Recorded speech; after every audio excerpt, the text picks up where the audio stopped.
You're under contract to buy a home, and now it's inspection time. This is a standard but also very crucial part of the home buying process. If you don't know how to be prepared, you may end up missing things that are really important and creating future headache and financial expense for yourself. Or even worse, losing out on the right home for you if you're listening to the wrong people. Hi, I'm Bethany, and I'm a realtor with Keller in Columbia, South Carolina. I've been helping home buyers for 18 years, so I know exactly what you need to know about buying a home. Today, I'm going to break down how you can prepare for your inspections. But first, do me a small favor and like this video. And if you want to make your home buying journey a lot easier, keep listening because I'm going to help you make the most of your inspection period. So the first thing that we want to do is to have a basic understanding of the inspection period and what it is and what purpose it serves. The inspection period is there to protect you as the home buyer. It is a designated period of time that you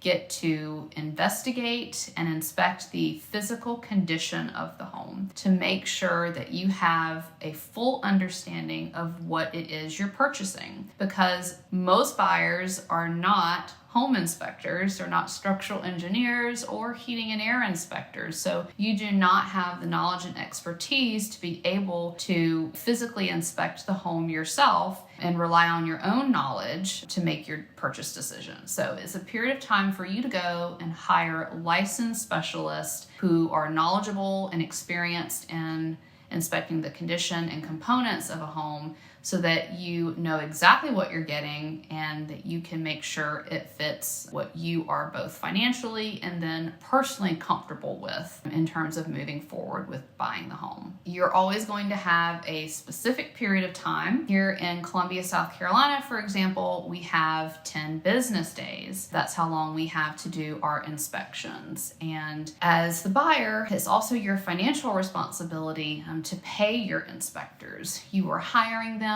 to inspect the home for you, to work for you on your behalf, looking out for your interests, and you are going to be the one that picks up the financial expense for those inspections. Most inspectors are going to require payment, at or before the time of service, and a lot of inspectors will not even release the inspection reports to you until you have made payment for those services. Hire the right people and listen to the right people. Your first resource for hiring the right inspectors is always going to be your real estate agent. Strongly encourage you to, lean very heavily on them to recommend, quality inspectors and companies in your area that are licensed and bonded, that have great expertise, and that are willing to, be responsive to buyer questions. That sometimes also means being responsive to buyer questions even after the day of inspection. You might go back home, look at the results again, and have further questions about either clarifying something that was found or getting a deeper understanding of what the appropriate repair or replacement would look like for that specific inspection item. Strongly encourage you to attend your inspections for the duration if you can. If you can't, please try to come in person at the tail end of inspections so that you can talk to the inspectors and review the results with them. They can point things out, they can explain things. It gives you an opportunity to ask questions of them, and strongly encourage you, if you get a day or two after inspections and you don't understand something or you've forgotten things or you need clarification about how to address a certain issue, please don't be afraid or don't hesitate to reach out to the inspector again. You're making a really big financial decision and you want to make sure that you have a full understanding before you move forward. Also, I want to strongly encourage you not to make decisions based on advice that you get from people that are not licensed in that area. I see this most with first-time home buyers. Well-meaning parents kind of want to throw their 2 cents in, and they really are well-meaning. You want to look out for your kid, feel like you're trying to do what's right by them, but I have seen a lot of buyers, take advice from parents, and the parent really is just not qualified to understand what the issue is or how to address it. And I've seen buyers lose homes because their parents have talked them out of it, and the issue the parent was concerned about really was not a very big deal, or their concerns just were not valid at all. So it does happen. It's perfectly fine to let parents contribute to the conversation, but just know that unless they're, for example, a licensed engineer, a licensed heating and air inspector, they are not the expert in that area. So please make sure that you're putting more weight on the advice that you get from the contractor or the licensed inspector in that trade. What inspections should I do? So no matter where you are, you definitely want to do a general home inspection. Strongly encourage you to do a heating and air inspection. You will probably need to do some type of termite or wood destroying insect inspection. And there could also be some environmental inspections that are common or necessary in your area. Radon would be a good example. And we don't have any environmental inspections that we typically need here in the Columbia area, but that is applicable in a lot of other cities and states. I also am not a big fan of letting the home inspector do absolutely everything. A lot of inspectors also will do heating and air inspections. They'll inspect the pool, they'll inspect the fireplace, they'll inspect the septic tank. I'm just not a fan of that. I think those are all expensive, functioning mechanical components of the home. Those items can have really expensive repair bills or, replacement needs. So I prefer to let a separate inspector or company do those inspections. I like to see a pool company inspect the pool. I like to see a chimney sweep inspect the fireplace. I like having a septic company come out and dig that tank up, open the lid, let's see what's going on, check those drain fields out. And I also think it's important to have a heating and air specialist come and do the heating and air inspection. You could also want to do additional inspections based on the age of certain components of the home, like even if the roof is not leaking. If you know that it's an older roof, it might be a good idea to go ahead and get a roofing company out, take a more in-depth look, and tell you how the condition and the remaining life of the roof looks. That will kind of help you plan for things that you may need in the future. If you have older plumbing, if you have an older heating and air system, that definitely would not be a time when I would rely on the home inspector to be the only person looking at the heating and air system. Probably call an HVAC company in. The plumbing is old, could be a good idea to get a plumber in to just do a separate inspection on different plumbing components. And also a big fan of having structural engineers come out if you find foundation issues. And last but not least, I really want to encourage you not to forget to do a survey. A lot of people do not think about the survey as being a part of the inspection period. I strongly encourage you not to forget that. The point of a survey is the same exact point of doing an inspection on the home. It's to make sure you understand what you are getting. A lot of times, especially when you're dealing with older homes and older neighborhoods, there could be some confusion about where property lines are. A lot of times you'll see, driveways or fences poured or installed over on your neighbor's lot a little bit.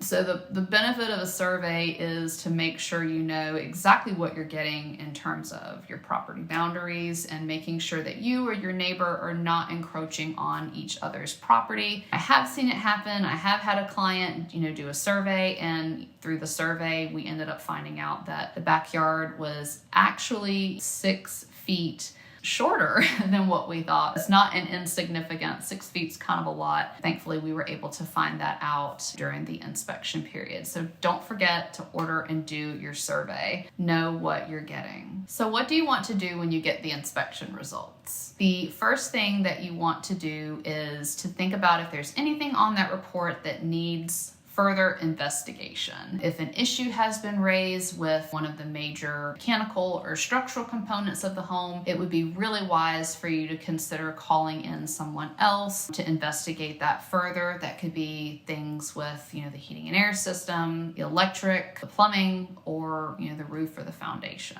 The second thing you want to look at is to consider how much it's going to cost you to live there in that home. And we want to think about both the future expenses for repair and replacement, but also for ongoing maintenance of certain components of the home.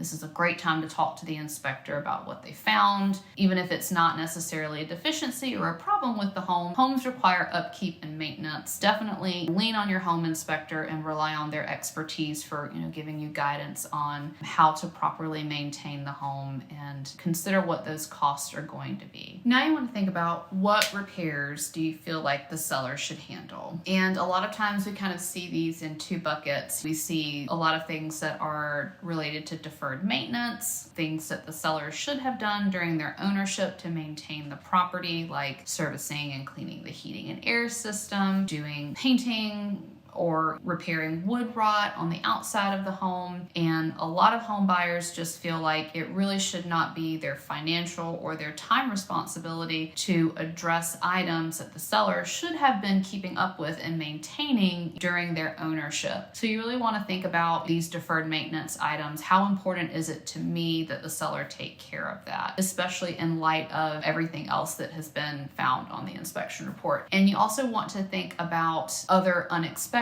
kind of larger ticket items that you found that you were not prepared for. There's no way that you would know that there is termite damage in the crawl space until you have an inspection. There would be no way to know if there's subflooring damage due to water damage in the crawl space either. You may not know that a component of the heating and air system needs to be replaced or repaired until you have a professional heating and air inspection. So you really want to look at those structural and mechanical items that you found that were unexpected, and those are going to be things that you want to maybe consider asking the seller to repair or replace. The point of an inspection is to find the unexpected. It's not really to use the results to create like a honey-do list for the seller to take care of literally everything on there. You definitely want to pick your battles and focus on the more important things, and that's always going to be structural and mechanical. How to know if it's time to walk away. It can be really tough, especially if you've already kind of fallen in love with your home that you're under contract on, to make that decision about if you should walk away after you have received the inspection results. In order to make that decision, you need to think about if there are any deal breakers on that inspection report. And a deal breaker is going to be something that you just financially cannot handle yourself if the seller tells you no. And if you can't financially handle repairing or replacing something, or financially handle maintaining the home, that is going to be an opportune time for you to make a decision to terminate and to find a home that is a better financial fit for your needs and your goals. Or it could also be that there is just something that was found during the inspection process that you are just not okay with. It doesn't matter if you have the money to fix it. It doesn't matter if the seller offers to fix it for you. For whatever reason, you are just not comfortable with it. That could just be a personal preference deal breaker for you. If you get to that point where you've discovered a deal breaker, there's something you can't financially or personally handle, your next step is always going to be to consult with your real estate agent and with a real estate attorney in your area, and just confirm that you do have the contractual right to terminate the contract based on your findings. And you also want to make sure that you're within your deadline to do so, and that you're not at risk of losing any of your earnest money or possibly your option money by saying to the seller that you want to terminate. So be sure to consult and make sure that you truly are making the right decision, and that you're going about it at the right time and in the right way. Your inspection period is a really valuable resource. It's going to give you confidence that you are buying a home that meets your needs and your financial capabilities. But if after all of that, buying a home still feels a little scary, please click the video on your screen now, and I'm going to help you get past your fears of buying your first home.